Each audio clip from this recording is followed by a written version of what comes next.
All right, from struggle comes strength, from perseverance comes professionalism, and from passion comes creative excellence. For Toronto-based alternative rock band In My Coma, their new album, Next Life, is a landmark musical statement enveloped by epic arrangements meshed with powerful melodies, insistent guitar riffs, and a dark, emotional intensity that infuses every note and every lyric. Today, an exclusive for Canadian Beats Media. My name is Shane Christopher Neal, and I speak to a man who was born Myron. That's right, Myron. No longer, though. His name is Jasper James now. He was born in the UK. He is epic. We're going to speak about Next Life. We're going to speak about the first single, Take a Ride. And, of course, the brand new single dropping real soon called We Are One. Once again, an exclusive for Canadian Beats Media. I'm Shane Christopher Neal. Stick around. Coming up, In My Coma. This podcast is exclusive to Canadian Beats Magazine. Check it out at canadianbeats.ca. All right, time for another Canadian Beats podcast, SCN here, live from this luxurious studio in Willando Beach, better known as Welland, Ontario, Canada, but I still call it Willando Beach. Jasper James is on the phone. Is that your real name, Jasper James? Because it sounds like a movie star name, first of all. It does, doesn't it? Yeah, my parents were huge on alliteration when I was born. So James is actually my middle name, and Jasper, yeah. Funny story, I was originally born with the name Myron, M-Y-R-O-N, but my grandparents and such complained that they didn't like it for whatever reason. So then my name ended up changing from that to what it is now. So your grandparents said, you know what? We're looking at this kid. This is not a Myron. We need to get rid of Myron. Yeah, exactly. Call him something else. My mom keeps telling me that it was supposed to be Byron, B-Y-R-O-N, but the nurse misheard, wrote down Myron on my birth certificate, and then nobody liked it, so they changed it afterwards anyway. But my whole family, we all have cool British names. I've got 2 brothers and a sister, and they're Oliver, Alistair, and Louisa. Well, where are you born in the UK? I was born in a small city called Guildford. It's about an hour away from London, so kind of like Hamilton to Toronto distance. Nice. We should mention, by the way, that you're in the band In My Coma, since I haven't got to that yet. So, and you've talked to Canadian Beats many times. Who is this guy? Yeah, who is this Jasper James? Yeah. So you got some exciting things going on. Before I get to your album and your singles, a little briefing on how I got introduced to your band is that I am kind of looking after all of the entertainment for Float Fest here in Willando Beach, and the application came through from yourself or your manager, whoever, and we were already booked up at the time, but I clicked on the link and I watched the video for Take a Ride, and I thought, this is so cool, so modern sounding. It had that kind of Britpop feel to it, but it was just awesome. And I thought, I need to talk to this guy. So here we are right now. That's the long and short of how this conversation starts. Hey, thanks, man. That's good to hear. So the Next Life came out in October, and Take a Ride was the first single. So let's talk about where you're at now with that. The single's been out for a few months. How has that been received, and what's kind of happening in the next little bit for you guys? Yeah, so, we got a lot of great feedback on that first single. It's, a lot of feedback similar to what you said. People dug the video, they dug the song. We got a lot of really cool features across some of the bigger radio stations in Canada, even some of the ones I'm not too familiar with out west. The Edge played it, yep. Y108 Gear played it, and so it was pretty cool to get the song out there. And, it was even on Stingray Music, so if you get that station on, I think it's Bell TV or whatever it is, but we're on Stingray pretty much all the time. And we're constantly getting tweets from fans taking photos of the TV of our song on there, which is pretty cool. So it's been just, really different to have a team behind us helping to push all of the music, and we're able to focus more on what we love to do, which is performing live. And, it's just one of those things where we're seeing things starting to grow, and we just hope that growth continues. So with that video, though, it's an awesome video. Who produced the video and the whole concept? Obviously, Take a Ride. You guys are in the car there. You got members interchanging, coming in and out of the car, and talk about the impact of video today, because back when I grew up, Much Music was huge. MTV, that's how I learned about so many Canadian bands that I would have never heard of any other way. And here we are in an era where, Much Music really doesn't exist for that purpose, but YouTube is there, and bands like yourselves are putting the money back into video. Well, there are ways that you can do stuff like that. Unfortunately, a lot of the funding in Canada for videos is going out the window. So you got to be a little bit creative with the way that you do things.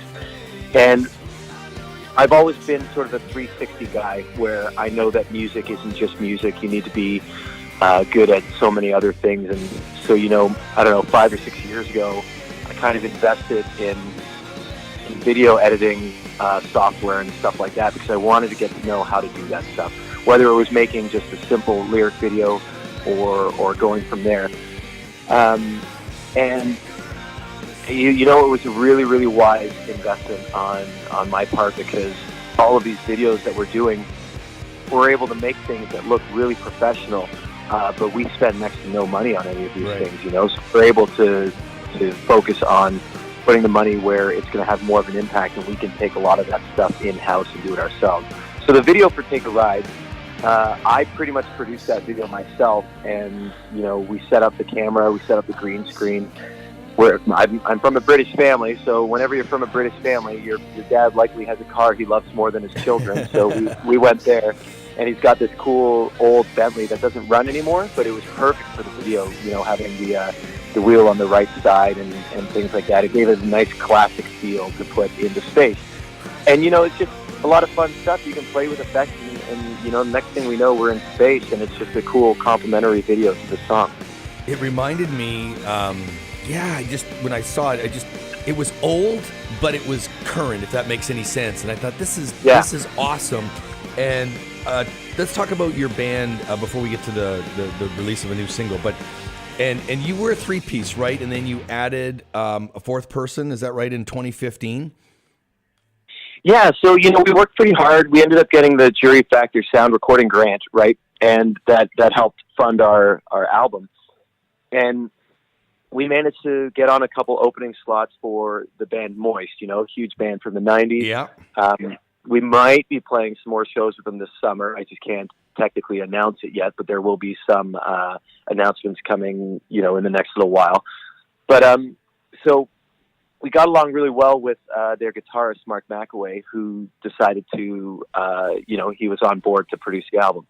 And when we were doing that, and I always kind of say this is kind of my go-to line with the album, but just because it was so much fun for me, this aspect of it. But we kind of recorded 2 albums. We recorded the one where we go into the studio, we record all our parts and stuff like that. Right. But then we also got to get together and figure out how we were going to play all of these things live.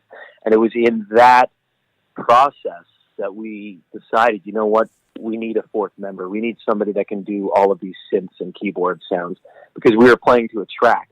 And that severely limits you when you want to perform live and you want to be out there having a good time and move with the crowd and have a little bit of spontaneity with what you're doing. When you're playing to tracks, you're stuck in everything that you're doing. So you're kind of in this musical prison where, next part is here. There's no ifs, ands, or buts about it. If you don't hit this, then the track is going to be off. And that's not fun. So we ended up with a fourth member, Lindsay, and, she's been a pivotal member of the band for this album, considering how many synth sounds are there.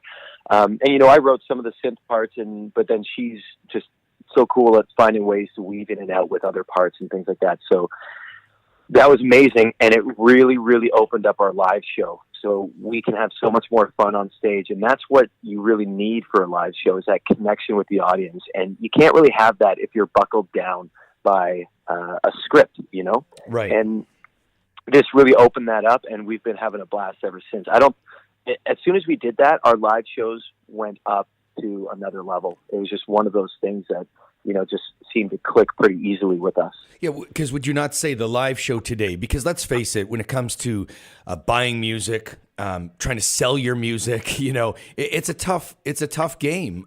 You can get, people want what they want in that moment. They don't make large investments so much in albums, they either stream or singles. So that live show that you play is such an important component so that people will go and stream your music, right? Or buy your music, or just come to the show and pack the venue for you. Exactly. And that's, and I'm a big proponent of you do well the things that you can control. There are always things that are out of your control, but there are things that are within your control. And our live performance is definitely one of those things that's within our means to make it what we want it to be. And as long as we can control it, then we're going to make it as good as it damn well can be, I think it's interesting, too, having two women in the band, right? Because you're bassist and your keyboard player. And for a live show, because I'm seeing more and more of that today. I did an interview with a friend of mine, Rose Cora Perry, and they were a two-piece, and they brought in a female bass player. So actually, Tyler, the drummer, is the minority in that band. But it's kind of unique how many women are out there. Not maybe unique, but for me, growing up in the 80s, you didn't see that much of that. You had a few of your Pat Benetars, Hart and stuff like that. But today, more and more women are out there. And I think 4 people on a stage, 2 being male, 2 being female, pretty awesome connection for the crowds, I think. Yeah, I just think it's such a cool dynamic. It's diverse, but it doesn't feel like that when we're on stage. Sometimes we forget about that there are 2 women and 2 guys, and we're up there just as a band, and we don't necessarily think about it. So when people like you or somebody at a show brings it up, it kind of jogs our memory a little bit. It's like, oh yeah, we've got 2 guys and 2 girls on stage. But, it's also interesting because we've seen the evolution, even within the last, less than a decade, of the perception of female musicians change. When we were getting things started, before we had any music out there, and we were just, playing shows, and we probably sucked. But, everybody goes through that stage. But there were times when we'd finish playing, and someone would come up to us to compliment Laura, and the compliments were things like, "Hey, she plays just like a dude. That's awesome."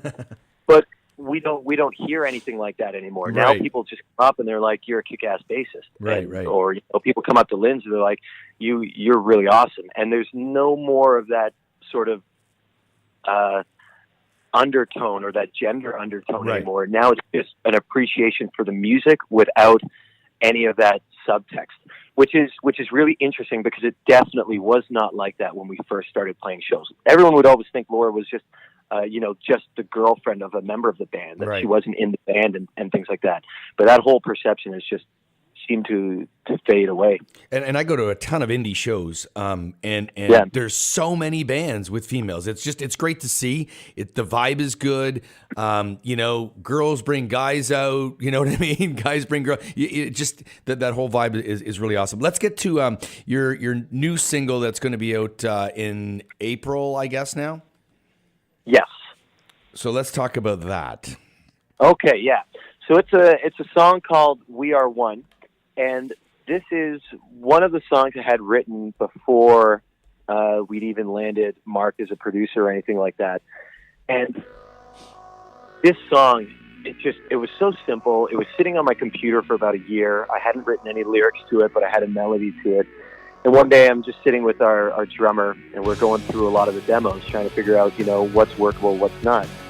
And we listened to that one. He's like, "Dude, we got to do something with this one." And then it kind of took that push, and I was like, all right, fine, I'll sit down. I wrote lyrics to it and recorded it. And that song has just seemed to be one of those impactful songs with people that it has a sort of almost immediacy to it. That the second people start listening to it, they're drawn to it in a way. And, all the feedback we got, even when we were doing some factor application stuff, every piece of feedback we got from jury members was positive. Even if they didn't like that type of music, it was something like, "This isn't my type of music, but I can definitely see that this is a good song and that people will like it." And our producer said when we played it, he's like, "Man, this has got to be your first single." The guys from USS really liked it, and when they heard that song, they contacted us to get us to open for them at the CNE last year.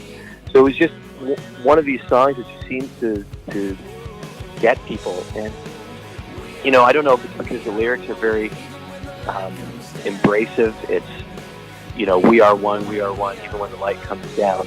And I think that's something that people are looking for in this day and age with, so much division out there and so many problems in every corner of the world, that when you have something that's, positive and uplifting and hopeful, that it's something that people can really cling on to. So you're getting the song to radio. How do you get your songs to radio? Like when you take a ride to radio, do you do it yourself? Do you use radio tracking companies? What's the secret for a band who says, hey, I need to get my song on the radio somehow? Yeah, it's a difficult world out there because unsolicited stuff gets tossed out. Absolutely, right. It can be the greatest song in the world, and if you're sending it to them yourself, they're not going to give it the time of day. And, there's no point being angry at radio stations or people for not listening to it because they get hundreds of stuff a day, and they just don't have the time to listen to everything. So they rely on people that they trust to bring them stuff that, is going to come good. So, yeah, we have a radio tracker, great guy, Mike Rice from RPM Promotion, and his team are kind of behind pushing our songs to the radio.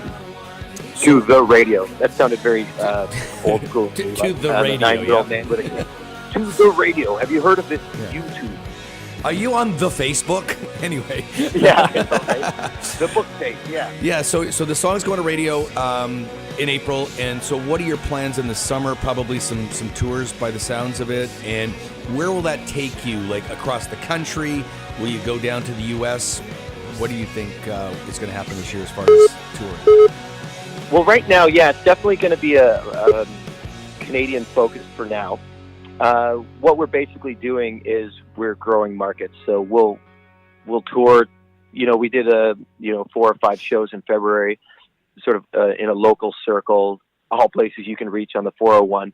And in May we're going to be hitting quite a few more spots. Expanding that circle because it's one of these things where we played Waterloo, we played London, and then by the time we got to Kingston, we had like 7 people singing songs in front of us, part of the crowd there.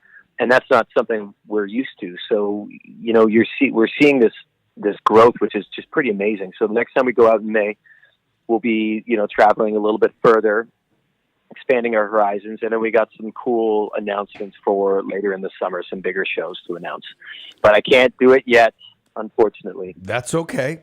Let me ask you, before we conclude here, what are some of the biggest challenges for you or for any band really that's out there trying to get their music heard? And also maybe because of, some of the other avenues today that weren't available, what are some of the biggest opportunities for a band like yourself? Yeah, well, I heard Dave Grohl say something really cool where he said there's a lot of music out there and so many ways to get it out there, but a lot of the music is crap, but a lot of the music is good. But there's no way to sort of distinguish between any of that stuff without listening through all of the stuff coming in. So yeah, you can get your music out to people pretty easily, but it needs to be able to grip them and, shine above any of the other stuff that they're listening to. So it's still a difficult world to get your music out there, even with all of these avenues to do it. It's been made easier. Now everybody's on the road. Right.